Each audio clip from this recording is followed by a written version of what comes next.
Everyone, we've got Greyson Chance on Afternoon Tea from A to Z. Yay. Welcome, Greyson. Hey guys, thank you so much for having me today. Thank you so much for being here with us. Oh, please, I'm Just excited to break to be here. the ice a little bit, I'm probably the only interviewer you were ever going to talk to who was like the OG in Chancer. It's true. Well, you were telling me before. That makes me so I know. excited. I even back then with Waiting Outside the Lines, I came out with like a Filipino cover and I posted it on YouTube. Like that's how big of a fan I am of you. It's true. She has You not need to been show able it to to me. shut up about this in a while. Maybe I will. I don't think I want to dig that up. That's like my past. That's her dark past. I You wanna, know- that's how I probably feel about a lot of the music that I released when I was 12 we or get 13. that. I'm like, I'm glad it's there, but we don't need to see it. I'm glad You know we what just I mean? played one of your songs Alright. then from a that few one years I'm cool back. with. That one I'm cool with. No, I think that is pretty common with a lot of your fans that they got to meet you, at a really, really young age. You have been in the industry now for a couple of years. I believe the OG Ellen interview that really shot you into stardom to begin with. How old were you then? I was 12, so next year will be like 10 years. Whoa, that's Wow. crazy. Isn't that insane? Yeah. I mean, so well, yeah. I feel old. I don't think I've been doing anything for a decade. For a decade. Yeah. That long. I mean, what was that That's like dedication. for you? Growing up sort of in this industry, I guess, in the spotlight. What was that like? Very difficult at multiple points, and also incredibly rewarding and fulfilling, and such a blessing too. I think you mentioned something though, just when you were talking, which I think is really cool, is even coming back here to the Philippines, it's amazing to sort of see our fans and to meet people and to hear the story you just told, because like truly with my audience, I've grown up with them and they've grown up with me, and so it's cool that we've gotten to experience this together. And as the music is getting older and mature, or more mature, so are we. And hopefully we'll all be like in wheelchairs and little walkers and still doing this. That'll still be great. Yeah. I'd still be listening to your music. Thanks. I hope so. All right, so let's talk about your album. Yes. You consider this your actual debut record. It's Portraits with an S. Yes. And it's all Plural. about you, but it's plural. Yeah. So we want to know about that. We were talking about it. Like, Yeah. why portraits? Man, you guys are smart. You picked up on it. Yes. Well, Okay. it's really, the record is about 2018. It's about what I was going through that year. And for me, every song sort of feels like a different journal entry from my year, and sort of just what I was going through as a human being. I had just decided to, after deciding to go to college and not pursue music anymore, I had just decided to leave college to go back into the industry. So I wrote a lot about that. I also, was seeing someone who I thought I was going to marry. That ended up not happening. I mean, so that's that was a lot big, for 18 years old. That was a big source of inspiration. And I also sort of wrote about just being young and, being a bit more rowdy with my friends than I had been with in the past. So that was a big We can thing all relate too. to that. So there were just all these sort of stories and sort of experiences that I was going through throughout the year. And in that way, each song is truly a different experience. And it's just sort of my narrative of explaining it. That's beautiful, though. Thank I you. think that it's great. The first track on the record is called Shut Up. Yes. It's what's playing on the bed right now. What's the inspiration behind it? So you've got Yeah. this really cool music video going on. Yeah. I wasn't stopping, with watching it and everything. Yeah. Can you tell us about that? Yeah, Shut Up is really about the infatuation phase with someone. It's about, I don't know if you guys find this at all, within your dating life, but it's sort of when you are in those first moments with someone you really like, right? And you're really nervous and you're a little timid, and I have such a tendency to talk way too much. Over talk almost. Yeah, and I know you don't want the conversation to die, so you're like, oh, hey, how are you? And they say good, and you're like, oh, what do you think about God? I don't know, and it's just all a mess, Just right? anything Blurting you can anything say. out. Yeah, exactly. Pretty much. And so that's what the record's about. And the video in particular, we really wanted to show sort of just the different aspects of relationships and how you can have these moments of extreme passion when you're fighting, and then it can, kind of get back to that infatuation phase. Yeah. So yeah, it was one of the first songs we wrote for the record, and that's why I placed it #1 on the track list. I mean, it seems like a really personal record, I guess, Yeah. is how I would describe it. Would you say that there were any songs in there that were particularly difficult for you to write or took you a really long time just because you were sort of still dealing with the emotions? Absolutely. A few. One in particular is White Roses, which is the 5th song on the record. And that to me was just really, it was about my relationship, and it really, writing that song just really helped me heal through the process. And I even find it difficult to even play it live now. Really? Because it's a mixture. It's 50-50. It's a mixture of, remembering the moments and feeling a very strong, specific sadness within it, but also when I'm seeing, people sing out the words back to me, it feels like surreal and almost feels like an hallucination, because I'm like, wow, it really has been a year, and this song that's so personal to me is now personal to all these people. It's quite incredible. Yeah, definitely. I think you're, and then you do have fans who are young, in their teens and their 20s, who probably resonate with a lot of these messages that you're giving out to them. Yeah, I want the music to be relatable. That's the coolest thing about being a songwriter too, is that when you're able to see, how the fans and how the audience sort of interprets the words you're writing, it's really a beautiful thing. All right, you mentioned something about being a songwriter. We've seen the interviews. We know that you took a break for about 2 years. Yeah. And it must have been a process just thinking about getting back into the music industry. Would you say that you now maintain this sense of control over your creative outputs? Yeah, over everything. And I truly mean that. And that was one of my big sort of, cornerstone points of coming back, where I was like, I'm only going to do this if I am able to control everything that's associated to my name. So not only am I writing the songs, but I'm working with a team of creatives and my truly like my friends. And, we work on, the videos together. We work on the photos. I have the Photoshop file of the portraits cover on my laptop. It's my friend Brody's handwriting, and every aspect of what you see me wearing, everything, it's all directly controlled by me and by our team of people that I really trust. And that's the biggest difference between my career now and who I was when I was younger. Like, we did a photo shoot this morning, and we walked in, and I was talking about this earlier. It's like, they showed me a look and they said, "This is what we want you to wear." And 14-year-old me would have been like, okay, I guess not. And I was just like, that jacket needs to be burned. Today I was like, that's horrible. I'm not putting that on my body. So that's the biggest difference, right? Is I'm taking control of my career. I mean, I think that's great at such a young age that you're able to, first of all, be able to decide that, hey, I want to have control of all these aspects. I think there are a lot of young people out there who are too afraid to say, I want control of all of these things in my life.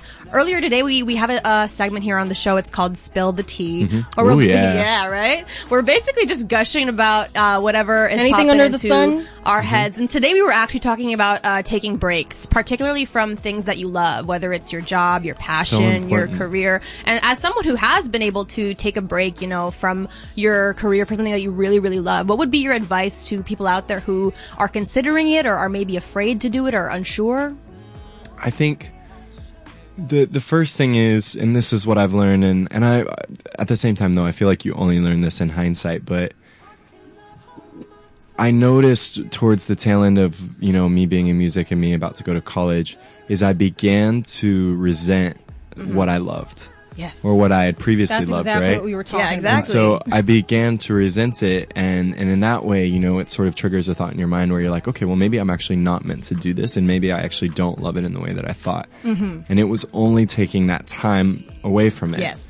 Where I was able to, sort of reclaim my craft back and find the things that I loved about it again. So you can't, if you feel that original thought of resentment, don't be afraid of it. Almost in a way, I think, embrace it and start to think about, okay, well, why am I resenting this? Is it because of the particular setting I'm in? Is it because of the people that I'm around now? Yes. And think about it a bit deeper, and also to take some time for yourself, Yeah, absolutely. Absolutely. All right. So this whole thing is about you being creative as an artist and as a writer. It's important to surround yourself as well. Like, I like how you mentioned that a lot of your friends are photographers. Yeah. That you work with a team that you actually trust. And this is an album that you've mentioned where you didn't really have a specific end goal. Yeah. It's all about process over product. Do you have a mantra or a philosophy that you follow if there's no end goal? Yeah, or at least I like to think, and I strive to be like, we say this all the time, me and my friends, but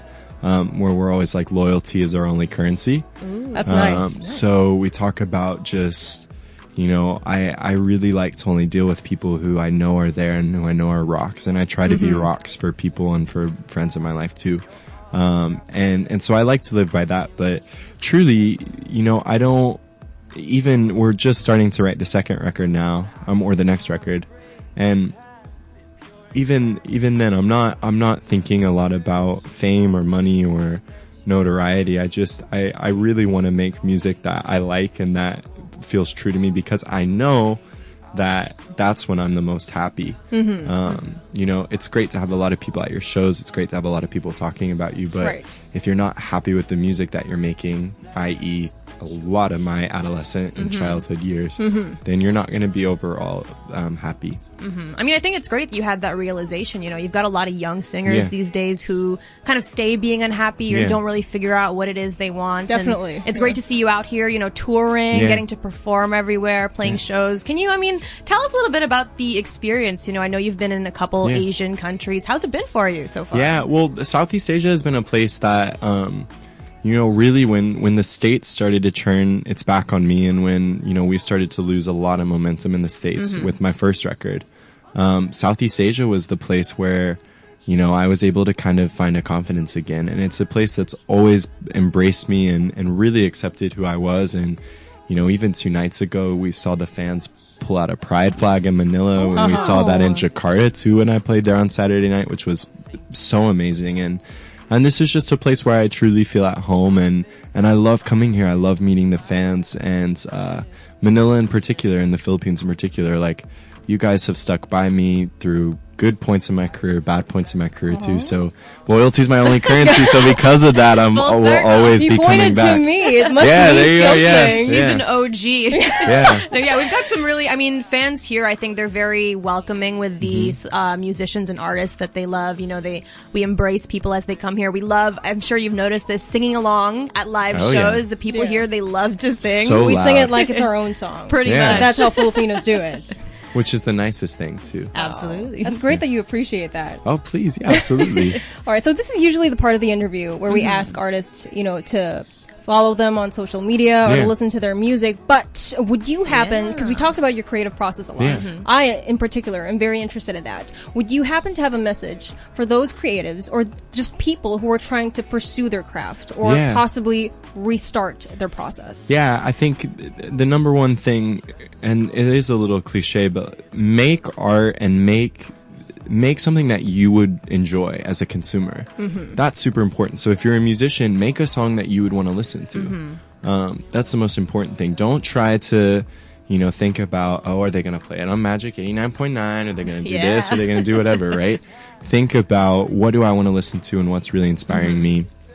And second, and again, too, this is cliche, but just be yourself and be aware of what you want, and the type of person that you want to be, because everyone has a voice and it's a unique voice. And I did not realize that until this chapter in my career. I thought I had to take heed of, okay, here's what someone else is doing, so this is what I need to be doing, and all these sorts of things. But the truth of the matter is there's only one me, and so I should embrace that rather than trying to be someone else. And drink whiskey, drink water. Yeah, absolutely. I like how the whiskey came first. Yeah, you know. Priorities. Yes, Face absolutely. masks are cool, you know. 21 years old. Thank you for all those wisdom bombs for us. I mean, I feel like having grown up so much in the industry, it's really matured you, you know, in ways that a lot of people don't get to be at this age. I feel old, for sure. Really? Oh, gosh, you're far from You belong it. to the show. Yeah. We talk about it a lot, and we're only in our early 20s. Yeah, we're always sitting here about how old we are, but this show is about being in your 20s. Life is long, man. Life is long. Yeah. Tuesdays are long, dude. Tuesdays are long. Yeah, I'm just trying to get through Tuesday life. I can't think about that right now. All right. So we're going to play a little game. Yes. Oh my gosh. Yes. So we have this game. So this is Maurice the Bell. I'm going to hand it to you. This is Maurice That's the Yes, Bell? his name. we've We named named him. him. All right. Hey. So We You use him every day single, here Maurice? on the show. he's nice awfully and, shiny and curvy. singing. Yeah, nice and Sugar or spice, 899. That's our little game. So it's like a yay or nay segment. Okay. We're going to blurt out something. If you like it, you say sugar. You tap Maurice. Okay. You tap Maurice. And then Yeah, if he you tapped don't- that. If you don't like it, you say spice. Tapping Maurice as well. Okay. So he gets action either way. That's right. He's really the lucky one in this game. There you go. Okay. All right, you ready? All Yeah. right. Greyson Chance on Magic 89.9 for Sugar or Spice 899. Number 1, pineapples on pizza.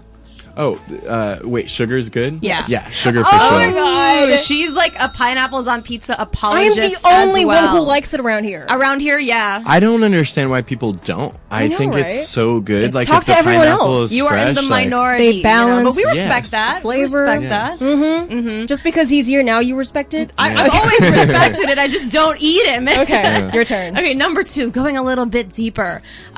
Checking your boyfriend or significant other's phone. Spice. Right.